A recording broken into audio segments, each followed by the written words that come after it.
स्वामी ओम सर्वांना. मी रोहिणी परत एकदा तुमचं स्वागत करते माझ्या चॅनलवर. आणि आजच्या व्हिडिओमध्ये आपण एक खूप महत्त्वाची अशी गोष्ट बघणार आहोत. बघा कसं असतं ना, सकाळ झाली किंवा संध्याकाळ झाली म्हणजे सगळ्या बायकांची कामं झाली की 11-12 वाजेपर्यंत स्वयंपाक वगैरे उरकला की बायकांना सवय असते की आता बाहेर जायचं, कट्ट्यावर बसायचं, म्हणजे उमराच्या तिथे किंवा काय असेल किंवा फ्लॅट सिस्टम असेल तर कॉरिडॉरमध्ये उभं राहायचं किंवा गल्ली गावल्ली असेल तर बाहेर अंगणात बसायचं आणि हां मग तू काय केलं, मग हे असं, मग ते तसं, असं बोल गप्पा मारत मारत जे काही असेल ते सगळं शेअर करत बसायचं. हां मग मी सकाळी आज हे झालं, आज असं झालं, आज सकाळी माझा स्वयंपाकाचं असं झालं, मुलांचं जसं झालं, हे म्हणजे इतक्या गोष्टी आपण शेअर करून टाकतो ना. आपली मैत्रीण असेल किंवा शेजारची कोणती बाई असेल किंवा कोणी असेल, मग काय असतं ना तेव्हा त्या ऐकून चांगलं घेतात, पण त्या गोष्टीचा परिणाम तुमच्या आयुष्यावर काय होतो हे तुम्हाला कळत नाही. त्यामुळे अशा काही गोष्टी आहेत बघा.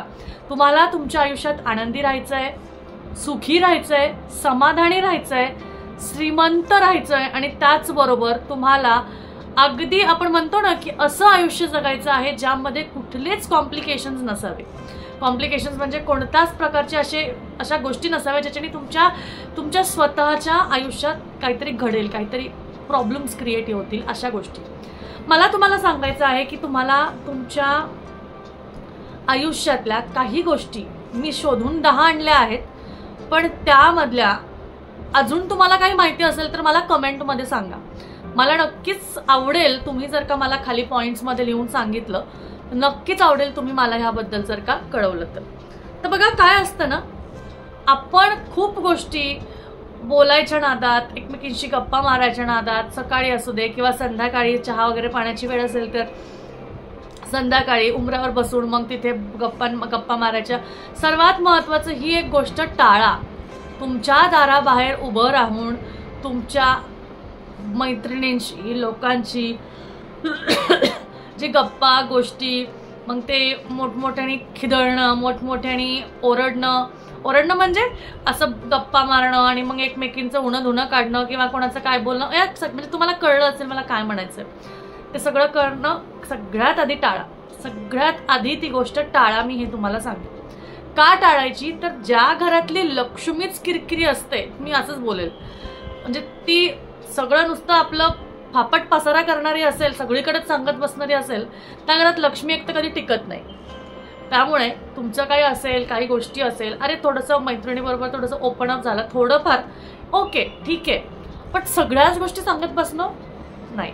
मग मी 5,000ची साडी घेतली, मी 10,000ची साडी घेतली, मी 2,000ची साडी घेतली, मग ह्यावेळेस मग मी दिवाळीत असंच केलं, हे केलं, अरे काही गरज नाही. त्यामुळे बघा मी खूप लांबण लावत बसणार नाहीये, पण मी तुम्हाला अशा 10 गोष्टी सांगणार आहे जे तुम्हाला कोणाशीही शेअर करायचं नाहीये. जर तुम्हाला सुख, समृद्धी, समाधान, श्रीमंत, ऐश्वर, कम्फर्टेबिलिटी, कॉम्प्लिकेशन्स नको आहेत, त्या सगळ्या गोष्टी हव्या असतील तर ह्या 10 गोष्टी आजच तुमच्या आयुष्यातनं काढून टाका लोकांशी शेअर करण्याबाबत. आणि हे मी तुम्हाला सांगते, हे फक्त आणि फक्त स्त्रियांसाठीच नाहीये, तर हे माणसांसाठी सुद्धा आहे. जे जेंट्स लोक स्वतःचा अगदी आपण म्हणतो ना की मोठेपणा दाखवण्यासाठी असे मोठे मोठे फेकतात ना, त्यांच्यासाठी सुद्धा मी ही गोष्ट सांगते. सगळ्यात पहिली गोष्ट, तुमच्या घरात नवरा, बायको, मुलं, सासू सासरे यांच्याशी रिलेटेड काही गोष्ट असेल, मग नणद, जाव, कुणी असू दे, यांच्याशी रिलेटेड काही गोष्ट असेल तर जावेनी असंच केलं, नंदेनी असंच केलं, सासूनी असंच केलं, सासऱ्यांनी असंच केलं, मग नवरानी ऐकलंच नाही, मग मुलांनी असाच त्रास दिला, अरे मला सांगा त्या तिराईक व्यक्तीला सांगून काही तुम्हाला त्याच्यात काही बदल होणार आहे का? तो तुमचा कौटुंबिक प्रॉब्लेम आहे, तो तुमचा कौटुंबिक विषय आहे. त्याने असं केलं तसं केलं, त्या तिसऱ्या बाईला किंवा तुमच्या कोण व्यक्ती असेल, मैत्रीण असेल, तिला सांगून काय होणार आहे? उलट ती बाई सगळीकडे फिरवणार आणि त्याचा बोबाटा करणार. तर तुमच्या घरातली आपण म्हणतो ना झाकली मूठ 1.25 लाखाची, तसंच तुम्हाला तुमच्या घरातली गोष्ट जी असेल ती तुम्हाला अगदीच अशीच कोणाला सांगत बसायची नाहीये, गरज नाहीये. त्याने काही फायदा होणार नाही आणि तुम्हाला तुमच्या मनाचं समाधान त्याहून होणार नाही. हां, तुमच्याकडे अशी एक व्यक्ती असेल ज्याच्यावर तुमचा कॉन्फिडन्स आहे की ती व्यक्ती ह्याचा काही असा दुरुपयोग करणार नाही, तिच्याशी मन मोकळं तुम्ही करू शकता, ठीक आहे. पण लोकांना सांगत बसायची अरे नाही नाही माझा नवरा तर असाच आहे, माझी सासू तर अशीच आहे, माझे मुलं तर असंच करतात, ते तर ऐकत. अरे तुम्ही स्वतःहून तुमच्या घरच्यांचं नाव का बदनाम करता? हे एक महत्त्वाची गोष्ट आहे. दुसरी गोष्ट, ह्यांच्याबरोबर झालेली जी काही भांडणं असतील, जे काही वादविवाद असतील, ते तुम्ही कुणालाच सांगू नका. कोणीही ते सॉल्व्ह करायला येणार नाहीये. हां, जो सॉल्व्ह करायला येणार आहे, ज्याच्यावर तुमचा विश्वास आहे त्याला सांगा ना. जो तुम्हाला त्यातनं मार्ग दाखवणार आहे त्याला सांगा. पण उगाच कोणालाही सांगत बसू नका आज माझी सासू अशीच वागली, आज माझ्या नवऱ्याने असंच त्रास दिला. नाही. हां, अति आपण म्हणतो ना की अगदी व्हायलन्स होत असेल तर तुम्ही तुमचा आवाज उठवा, ती एक गोष्ट आहे.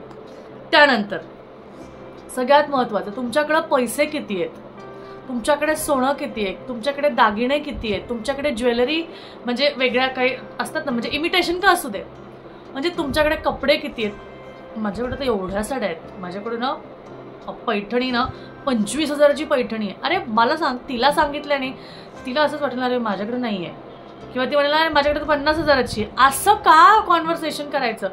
म्हणजे स्वतःहूनच स्वतःचा मोठेपणा करू नका. हां, in the way normal conversation असेल मग तुम्ही बोलला, पण उगाच मोठेपणा दाखवण्यासाठी माझ्याकडे एवढंच आहे, नावायचं आहे, त्यावंच आहे सांगत बसायची गरज नाही. खूप चुकीचं आहे, कारण ह्याचा दुरुपयोगही होऊ शकतो. आजकाल व्लॉग्समध्ये दाखवतात माझ्याकडं माझं सोनं, माझं गोल्ड कलेक्शन, माझं हे, माझं ते, माझं इन्कम. आजकाल तर ते फार ट्रेंडिंग चाललंय की माझा यूट्यूबचा इन्कम, माझं हे इन्कम खूप. त्यामुळे ते झाकून टाका. दुसरी गोष्ट, तुमचं वय लोकांना सांगत बसायची गरज नाहीये. तुमचं वय जिथं गरजेचं आहे, नोकरीच्या ठिकाणी, बाकीच्या गोष्टी, शाळेच्या ठिकाणी, जिथे काही असेल तिथे सांगायची गरज आहे. उगाच लोकांना अरे माझी 40 झाली आता मला असं होतंय, मला असं तसं, काय गरज नाहीये. इट्स युअर लाईफ, इट्स म्हणजे सगळं तुमचं आहे. सो फ्रेंड्स असतील, खूप जवळचे असतील, त्यांच्याशी शेअर करा, बट इथे जास्ती काही नाही करायचं. झालं. तुमच्यातली काही कमतरता असेल, तुमचं काही वीकनेस असेल, तो वीकनेस सुद्धा करायचा नाही आहे तुम्हाला कोणाशी शेअर, कारण त्या वीकनेसचा फायदा तो तिराईक व्यक्ती घेऊ शकतो आणि त्याने तुम्हाला त्रास होऊ शकतो. तुमचा वीकनेस जर का समोरच्याला कळाला ना, तर तो त्याचा फायदा करून घेऊ शकतो किंवा दुसऱ्याला ती गोष्ट सांगून दुसरीकडनं तुम्हाला त्याचा त्रास होऊ शकतो. ही एक गोष्ट लक्षात घ्या. त्यानंतर तुम्ही देवधर्म करतात, पोथी पुराण पाठ करतात. मी आजकाल बघितले खूप सारे व्हिडिओजमध्ये, व्लॉग्समध्ये, मी ही सेवा केली, मी हे केलं, मी ते केलं. मी आजपर्यंत तुम्हाला कधी सांगितलं आहे की मी कोणत्या सेवा करते, काय करते, किंवा मी करते की नाही? माहिती आहे तुम्हाला? नाही माहिती, कारण मी सांगत नाही. स्वामींनी काय सांगितलंय? आम्ही आहे स्वामी भक्त, मिरवू नये लोकात. याचा अर्थ फक्त स्वामी भक्तांसाठी नाही आहे, याचा अर्थ त्यांच्यासाठी आहे जी लोक ज्या काही सेवा करतात. तर मला सांगा, जे खूप ज्ञानी, अंतर्ज्ञानी, एकदम जे खूप असे मोठे मोठे सिद्धी लोक असतात, ते सांगतात का आज मी ह्या सिद्धीचा हे आपण म्हणतो ना मेडिटेशन केलं, हे केलं, ते सांगतात नाही. तुम्हाला सांगू, हे लोक कुठून अभ्यास केला, काय अभ्यास केला, कसा केला, काहीही सांगत नाही, कारण ते गुप्त ठेवावं लागतं. कारण त्याचा जो आपण म्हणतो ना, त्याचा जो परिणाम आहे तेव्हाच त्याचं मिळतं. जेव्हा तुम्ही लोकांना सांगता अरे मी पारायण केलं बरं का, मी हे उपवास केले बरं का, गरज नाही आहे. उपवास केले नाही केले काही गरज नाही आहे. मग मला ह्याच्यामुळे हे मिळालं, अरे ज्याची त्याची प्रारब्ध आहे. तुम्ही उपवास केले म्हणून तुम्हाला ती गोष्ट मिळाली असेल, कारण तुमचे प्रारब्ध, तुमचे कर्म, तुमचे भोग जे काही आहे ते सगळे तुमच्या लाईफनुसार चाललेत. समोरच्या व्यक्तीचं तसंच होईल असं होऊ शकत नाही. त्यामुळे आपल्या लाईफमुळे समोरच्याला अनकॉन्शियस करू नका, हे मला महत्त्वाचं सांगायचं. त्यानंतर तुम्हाला काही आजारपण असेल, तुम्हाला काही त्रास असेल, तर ज्याला गरजेचं आहे, जसं डॉक्टरला, तुमच्या घरच्यांना खाण्यापिण्याची पथ्य पाळण्यासाठी त्यांना सांगा. लोकांना सांगत बसाल ना तर लोक त्याचा आऊचा बाऊ करतात. मग लोक म्हणतात अरे याला असंच आहे, मग याला हेच चालत नाही, मग त्याला तेच चालत नाही. मग त्या गोष्टी खूप विचित्र काळात जातात आणि मग लोक समोर नाही बोलत, तोंडाच्या समोर नाही बोलत, मागे बोलतात. ते आपल्याला कळत नाही, आपल्याला समजत नाही, कारण आपल्या समोर ते बोलत नाही, आपल्या मागे बोलतात. आणि मग तुम्हाला असं वाटतं अरे तो व्यक्ती चांगला आहे, तो माझ्याबद्दल काय बोलत नाही, पण तुम्हाला माहिती नाही आहे की तुमच्या मागे बोलतो. हे झालं. कोणी तुमची प्रशंसा केली आहे, सुंदर, अरे बापरे तू खूप सुंदर साडी घातली आहे बरं का, पण त्या माणसाच्या नजरेत अरे महागाची दिसते साडी, पण ही दिसते भारी, मग तिच्या मनात नेगेटिव्हिटी आली ना.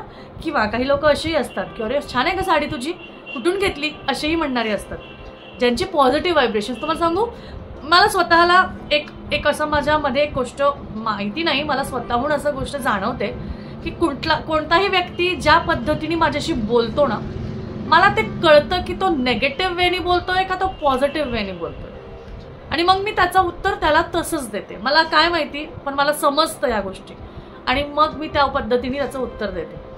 अशा पद्धतीने तुम्ही सुद्धा तुमच्या ज्या काही तुमचं कोणी प्रशंसा केली असेल, तुमचा कोणी अपमान केला असेल, तरी लोकांना हिनी अशी बोलली मला, तीन तशी बोलली सांगू नका, कारण तिला एक व्यक्तीला जाऊनही विचारायला कमी करणार नाही, किंवा तिचं ही असं बोलत होती तुझ्याबद्दल असं सांगायला कमी करणार नाही. त्यामुळे ही एक गोष्ट लक्षात ठेवा. तुम्ही जे काही स्वप्न बघताय, जे काही स्वप्न तुम्ही बघताय, तुमचे ड्रीम्स, मला हे अचीव्ह करायचंय, ते तुम्हाला कोणालाही सांगायची गरज नाही. अचीव्हमेंट टोटली तुमची आहे, त्यावर काम तुम्हाला करायचंय. आणि काही कारणानिमित्त तुमचं ते अचीव्हमेंट जर का झालं नाही, आणि तुम्ही तर सगळ्यांना सांगत फिरलाय, झालं नाही, तर लोक तुमचं हसू करतील. त्यामुळे ते तुम्हाला सांगायचं नाहीये. शेवटची गोष्ट ती म्हणजे, तुम्ही कुठल्याही प्रकारचं दान केलेलं असेल, गुप्त दान असू दे, नॉर्मल कोणतंही दान असू दे, तर ते तुम्हाला सांगत बसायचं नाही की आज मी मंदिरात हे दान करून आले, आज मी कपड्यांचं दान केलं, आज मी अन्न दान केलं. गरज नाही, कारण त्या दानाच्या मागे तुम्हाला जे पुण्य 100% मिळणार असतं ना, सांगितल्यावर ते कमी होऊन जातं.